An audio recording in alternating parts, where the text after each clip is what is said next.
Hi, my name is Anna, and I'm from the Glen Cove Library. We miss being there, we miss being with you and reading to you in person. But in the meantime, my friends and I are going to read to you a story of the tale of Peter Rabbit.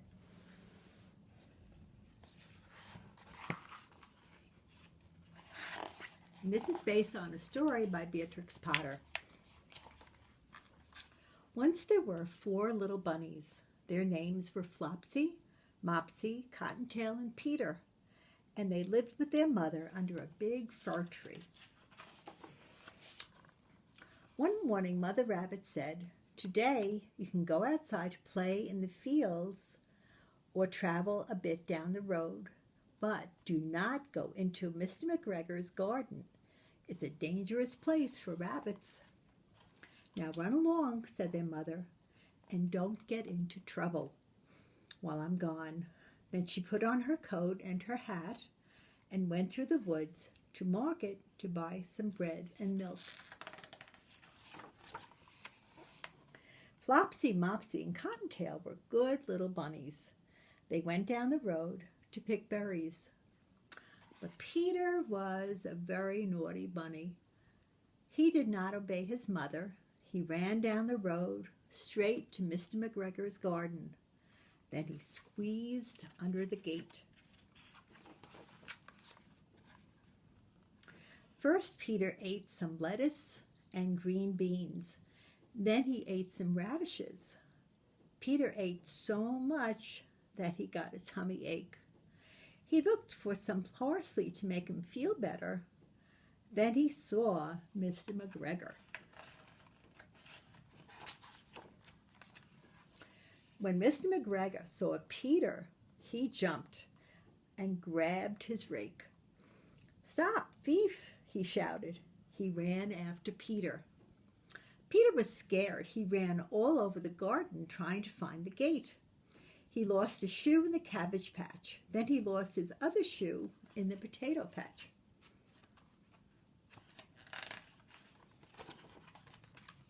Mr. McGregor kept chasing Peter.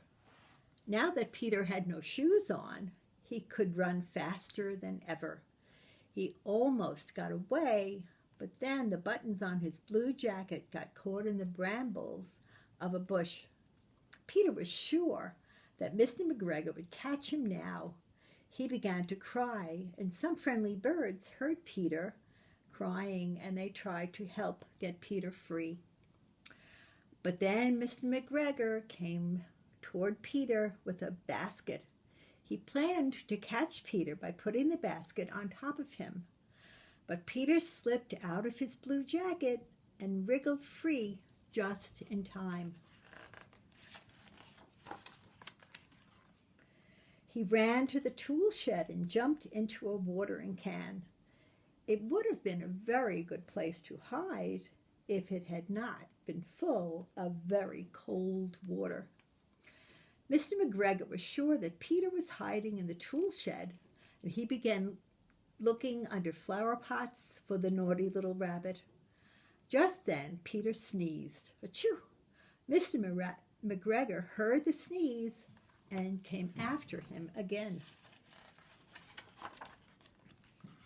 Peter jumped out a window, knocking over some plants.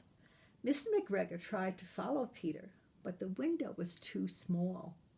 He had grown tired of running after the naughty rabbit. Mr. McGregor went back to his work. Peter sat down to rest. He was shaking and out of breath. He was wet from sitting in the watering can, and he still did not know which way to go to find the gate.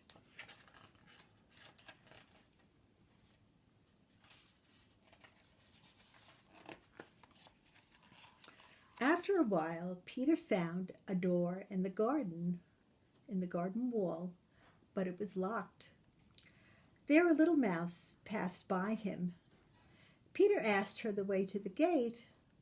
Since the mouse had a large pea in her mouth, she could not reply. Peter began to cry again.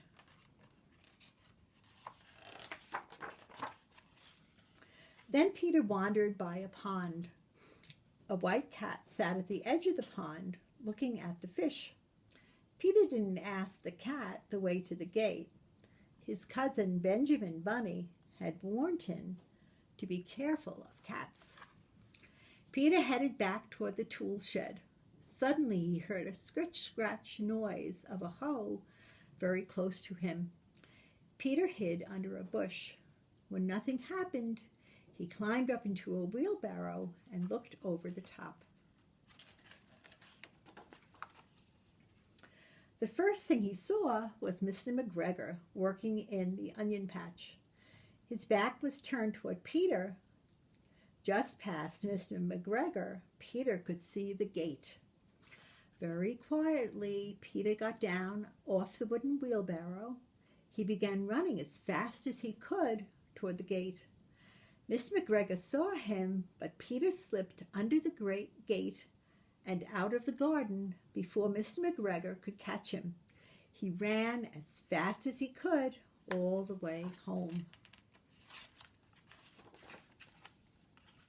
Mr. McGregor found Peter's jacket and shoes and made a scarecrow out of them. He wanted to frighten the blackbirds away. Meanwhile, Peter did not stop running until he got home. He was so tired that he flopped down on the sandy floor and closed his eyes. Peter's mother wondered what he had done with his clothes. It was a second pair of shoes and jacket that Peter had lost in the last 2 weeks. That night, Peter did not feel very well. His mother made him some tea and put him to bed, but Flopsy, Mopsy, and Cottontail got to have bread and milk and berries for supper. The end. We hope to see you soon, and will our bunny friends, and have a happy spring and happy holidays this week. And take care.